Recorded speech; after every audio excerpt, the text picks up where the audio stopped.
Hi there, students. Hale, Hale, an adjective.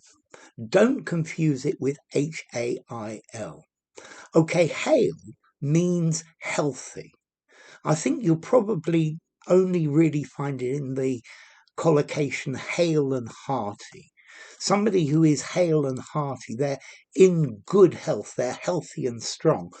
You use this phrase particularly talking about old people.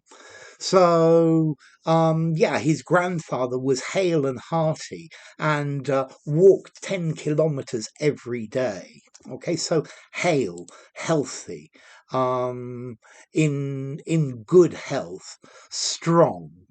Particularly of an old person, yeah, a hale and hearty old lady. Okay, so hale, hale and hearty, strong. Don't confuse it with Hail, which has a variety of meanings. The frozen rain that comes from the sky, or hail hail Caesar, or to hail a cab, to call. Yeah, could you hail a cab for me? Could you get a taxi to stop for me? He was hailed as a hero. He was called a hero. Hail Mary, full of grace. Hail Caesar. All hail Macbeth. Okay, or to hail somebody, to initiate a communication. Okay, or to hail from. Where do you hail from? Where do you come from? But this word is different. All those are Hail.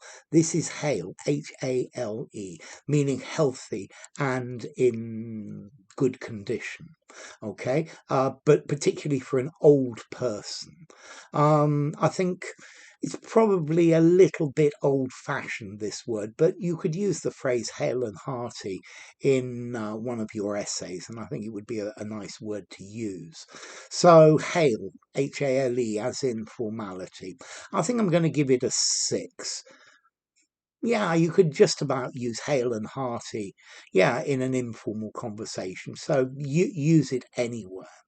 And then as to origin, well, it comes from the word whole, Whole, entire, complete, safe. Okay, so yeah, from Proto-Germanic whole, hylas, meaning whole, entire, or healthy.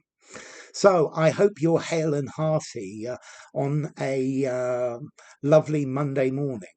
So if you enjoyed the video, give it a rating, subscribe to my channel, and I'll see you soon. Bye for now. Hale and hearty. Use it in that phrase. Hale.